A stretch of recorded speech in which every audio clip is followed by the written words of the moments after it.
जी अस्सलाम वालेकुम। मैं हूं मिजवार सुबहानी इलेक्ट्रीफाइंग कॉमर्स से। एक हमने सिलसिला शुरू किया हुआ है स्टडी वीज़ास के बारे में आपको इन्फॉर्मेशन देने का, यूज़फुल इन्फॉर्मेशन देने का, वैलिड इन्फॉर्मेशन देने का, और जो हकीकत है जो सही है वो आपको बताने का। इसमें मैं स्टार्टिंग में पहले ये फिक्रा बोल देता हूं कि अभी भी थोड़ा सा टाइम है, क्योंकि मैंने एक शॉर्ट वीडियो भी की थी जिसमें आपको इंटीमेट किया था कि ऑस्ट्रेलिया के स्टडी वीज़ास की अप्रैल की इनटेक अभी हो रही है। 8 वीक्स का टाइम होता है। मिड अप्रैल में उनका जब सेशन स्टार्ट होना है, दैट मीन्स के मिड फरवरी एंड तक आप उसको अप्लाई कर सकते हैं, क्योंकि जो क्यू में आ जाएगा उसकी इनटेक में जो अप्लाई कर देंगे तो वो प्रोसेस करेंगे। वो प्रोसेस का टाइम जो है वो उनका कोई इतना ज़्यादा नहीं है।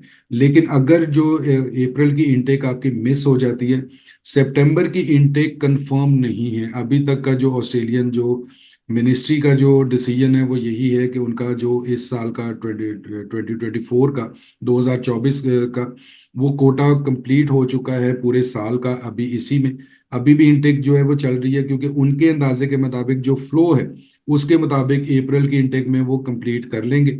अगर वो कंप्लीट कर लेते हैं तो फिर सितंबर ऑन नहीं होगा, और अगर वो कुछ रह जाता है उनका तो फिर सितंबर ऑन हो सकता है। मैं ये नहीं कह रहा कि बिल्कुल नहीं होगा, लेकिन ज्यादा चांसेस यही हैं कि सितंबर का कोटा ऑन नहीं होगा। तो आपको अगले अप्रैल तक फिर जो है अगले साल तक जो है वो वेट करना पड़ेगा। इसलिए प्रोसेस अगर हो रहा है या कर रहे हैं या करने का सोच रहे हैं तो थोड़ा सा जल्दी कर लें। मैं आज कोशिश करूंगा आपको थोड़ी सी फर्दर इसमें चीजें बताने के लिए, क्योंकि फर्स्ट जो वीडियो थी ऑस्ट्रेलिया के एक वीजे के लिए, स्टडी वीजे के लिए, ठीक है। मैं एक और चीज, मैं मुफ्त वीजे नहीं बांट रहा, मैं इस किस्म का कुछ नहीं कर रहा।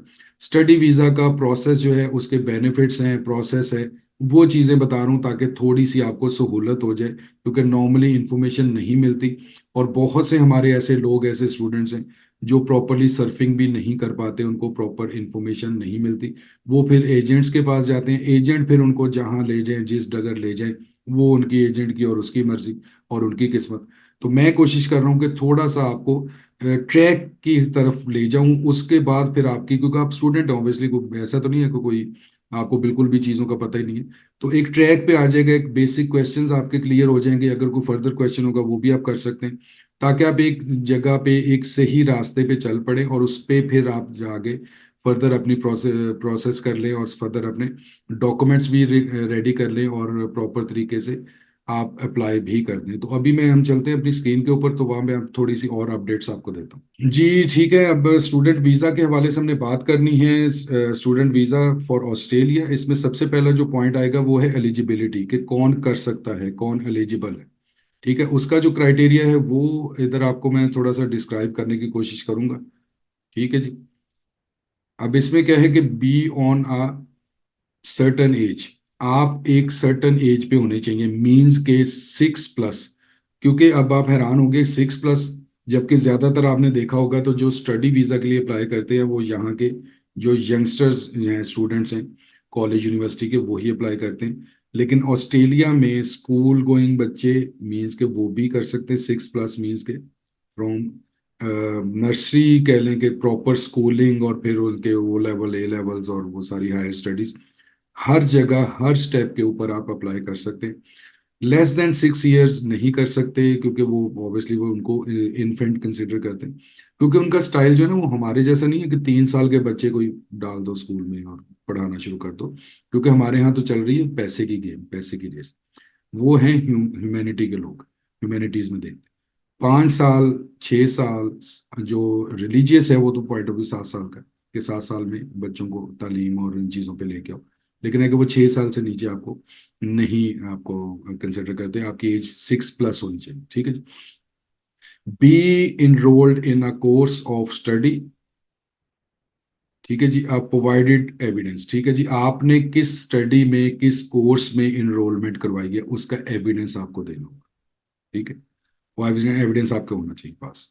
Make welfare agreement if you are under 18। अगर आप 6 to 18 ईयर ओल्ड हैं, मीन्स कि आप बच्चे हैं, तो फिर आपको एक वेलफेयर एग्रीमेंट के मतलब कौन आपका सपोर्टिव, कौन आपको टेक केयर करेगा, कौन आपको फंड करेगा, कौन आपका वो सारा सिलसिला, वो सारा मैकेनिज्म को कौन देखेगा, आपको अटेंड कौन करेगा, वो सारी चीज़ें उनके पास होनी चाहिए, उसका रिकॉर्ड होना चाहिए, मीन्स कि वो आपके डॉक्यूमेंट कंप्लीट होने चाहिए।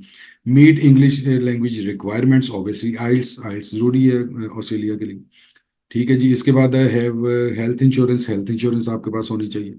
Have enough money for your stay, आपके पास इतनी अमाउंट होनी चाहिए। अब इतनी अमाउंट में कई दफा लोग पूछते हैं जी कितनी अमाउंट। अब डिपेंड करता है आपने कौन सी रजिस्ट्रेशन करवाई है। अगर आपने 2 साल की रजिस्ट्रेशन करवाई है, आपने सारी डेफिनेटली फिगर्स ली होंगी कि ट्यूशन फी कितनी है, अकोमोडेशन की फी कितनी है, उसके अलावा आपको जो थोड़ा सा वो काम करने के ऑप्शन दे देते हैं सर्वाइवल के लिए। अदरवाइज उसके अलावा ये वाले जो पैसे हैं, अगर आपने 2 साल का किया हुआ तो पर सेमेस्टर लिविंग ट्यूशन फी, ये पैसे एटलीस्ट आपके बैंक अकाउंट में होने चाहिए, इससे कुछ ज्यादा। अब फिगर पूछेंगे तो फिर मैं वही कहूंगा। अब किसी ने तो 2 साल के डिप्लोमा में लिया हुआ है, किसी ने 2 साल की सर्टिफिकेशन है, किसी की 3 साल की डिग्री है, कोई डॉक्टरेट के लिए जा रहा है, कोई एमफिल और इन चीजों के लिए जा रहा है। ये तो डिपेंड करता है कि, लेकिन उसके मुताबिक वो कंप्लीट, ये नहीं करना कि 6 माह के पैसे मेरे पास हैं बाकी मैं जाके देख लूंगा, ऐसे नहीं वो वीजा देंगे। ठीक है जी। उसके बाद क्या है कि meet character requirements, character certificate means के जो आपको यहाँ पे लोकल जो एडमिनिस्ट्रेशन है, मींस के पुलिस, और वहां से आपको करेक्टर सर्टिफिकेट मिलता है, अटेस्टेड होगा, वो होना चाहिए आपके पास। ठीक है जी। Sign the Australia value statement, आपने ऑस्ट्रेलियन की जो वैल्यू स्टेटमेंट है, जो उनकी अपनी स्टेटमेंट है, उसको साइन किया होना चाहिए। मींस कि आपका एग्रीमेंट हो कि हम उन वैल्यूज पे जो ऑस्ट्रेलिया की हैं, मींस के जो उनकी पॉलिसीज है, उनके टर्म्स हैं, लीगल टर्म्स हैं, उनके मुताबिक आप अपनी उधर रहेंगे और अपना जो भी आपने जितना टेन्योर गुजारना है वो उनके अंडर ही गुजारेंगे। ठीक है जी। है paid back your debit to the Australian government, आपने अपने जो भी डेबिट्स हैं, अगर कुछ हैं, कोई पेंडिंग है या कुछ है, वो आपने क्लियर किए। मींस कि आपका कोई ड्यू कोई चीज ऐसी नहीं है जो आपके पेंडिंग है, उसका आपको जिसको एनओसी कहते हैं वो होगा। Not had a visa cancelled और एन एप्लीकेशन रिफ्यूज्ड, आपका कोई वीजा कैंसिल नहीं है और कोई एप्लीकेशन रिफ्यूज नहीं हुई हुई, इस चीज का आपने एविडेंस उनको देना। ठीक है जी। ये हो गया आपकी एलिजिबिलिटी। अब आगे हम चलते हैं।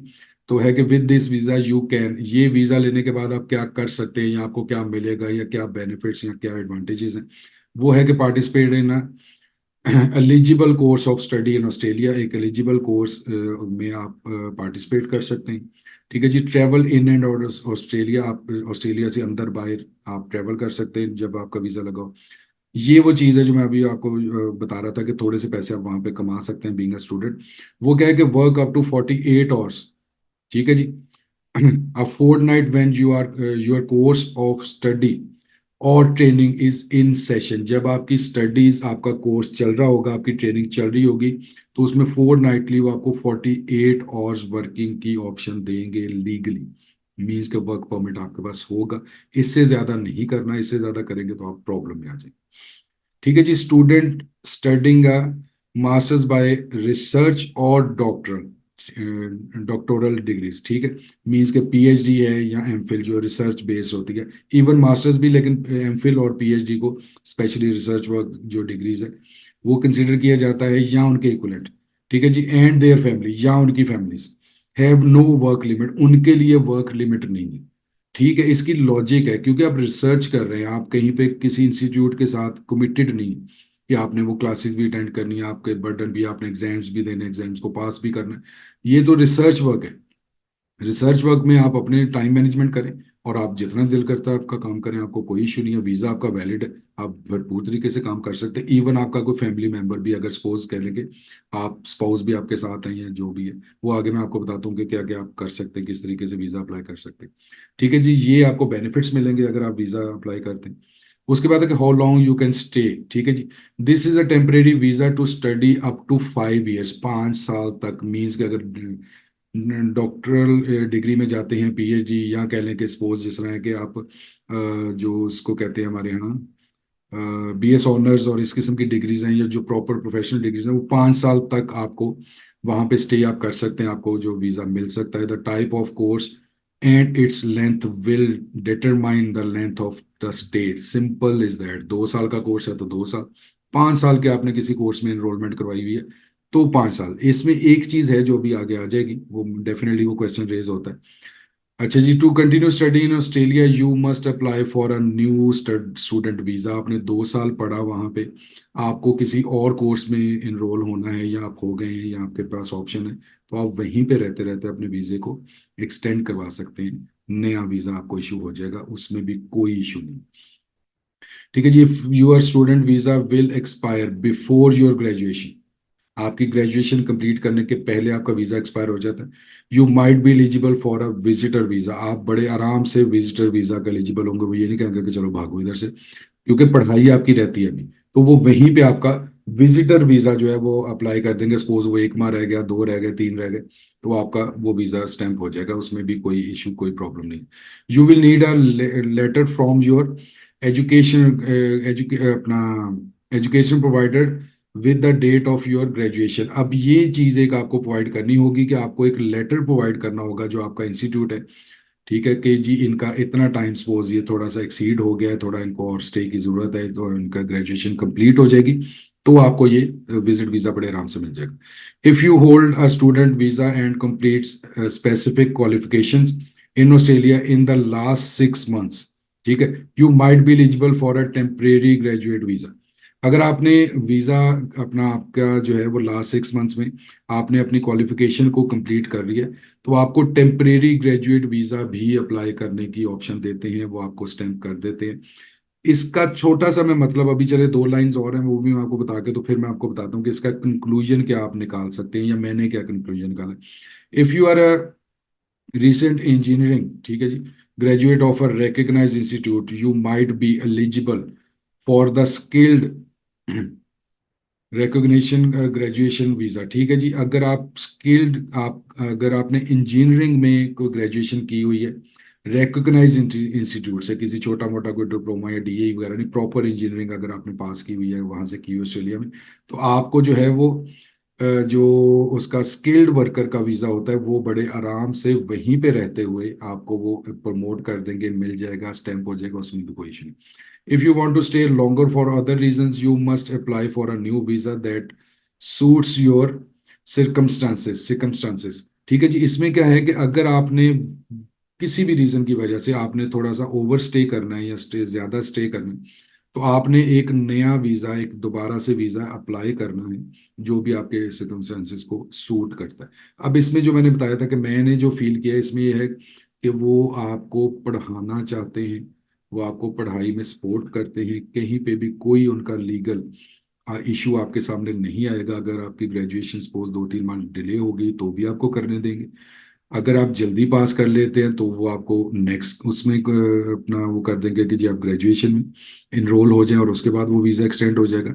फिर यह है कि अगर आपने इंजीनियरिंग और इस किस्म की टेक्निकल लैंग्वेज उधर टेक्निकल नॉलेज है वहाँ से लिया है, डिग्री पास की हुई है रिकग्नाइज इंस्टीट्यूट से, तो वो आपको जॉब ऑफर भी करते हैं, मीन्स कि आपको वर्क वर्क देयर की ऑप्शन भी देते हैं, क्योंकि वो कहते चाहते हैं कि वो आप उधर से पढ़ें, उधर से नॉलेज है, तो वहीं पे आप सारा काम करें।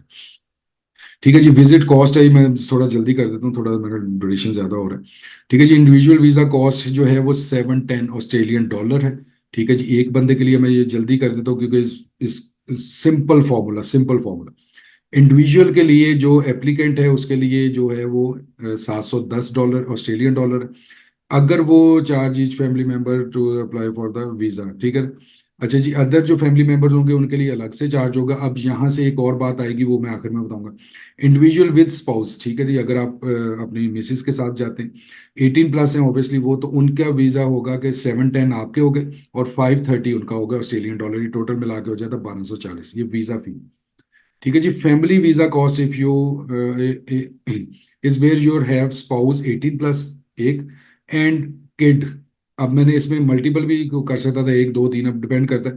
पर किड जो है जो कि -18 होगा, उसका पर किड आपका जो है वो $175 है। 2 बच्चे हैं तो इसको डबल कर लें, 3 है तो इसको 3 गुना कर लें, ये आपकी वीजा कॉस्ट होगी।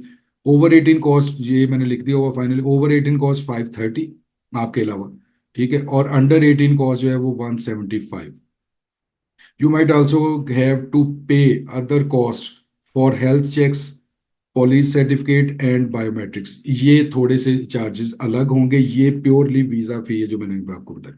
अब इसमें क्या चीज, एक चीज निकल के आती है कि जहाँ आप स्टडी वीजा पे रहें, आप स्पाउस के साथ भी जा सकते हैं, अगर आप फैमिली वाले हैं, मीन्स के बीवी बच्चे वाले हैं, तो आप बीवी बच्चों के साथ भी जा सकते हैं, चॉइस आपकी। ठीक है जी। फिर वही बात आ गई कि वो चाहते हैं कि आप ये करें, वो चाहते हैं कि आप आए पढ़ें और अपने को इम्प्रूव करें। सम मोर टू नो, कुछ और चीजें हैं जो इसमें आपको अपना पता होनी चाहिए। प्रोसेसिंग टाइम 16 डेज है आइडियल, अगर आपकी तमाम डॉक्यूमेंटेशन हर चीज कंप्लीट है। You and your family must meet all visa condition and follow Australian laws. ये अंडरस्टूड है कि आपने करना तमाम कॉलेज अपना जो कंडीशंस है उनके साथ आप उनके लेवल पे आ जाए, वो चीजें आपको एग्री करनी और उनके लॉज के अंडर रहना होता है। You can travel outside Australia and return as many times as you want while the visa is valid. जब तक आपका वीजा लगा हुआ है, जितनी मर्जी दफा ऑस्ट्रेलिया आए जाएं, वो आपको सिर्फ टिकट लेनी और आना और जाना और आना और जाना। हर दफा आपको वो सारे प्रोसेस करने की जरूरत नहीं। ठीक है जी। The time you spend outside Australia does not extend the visa. अब अगर आपका 3 साल का वीजा लगा हुआ, उसमें आप 1 1.5 साल बाद 6 माह के लिए इधर आ जाते हैं, दोबारा आप जाते हैं, तो वो ये नहीं होगा कि 1.5 साल रिमेनिंग है। टोटल वही है कि वीजा स्टैंप होने से लेके वीजा एक्सपायर होने तक जो 3 साल है, वो आप ऑस्ट्रेलिया में रहें या बाहर रहें, वीजा आपका एक्सपायर हो जाएगा उसके बाद। Visa will digitally link to with your passport. You will not get a label in your passport.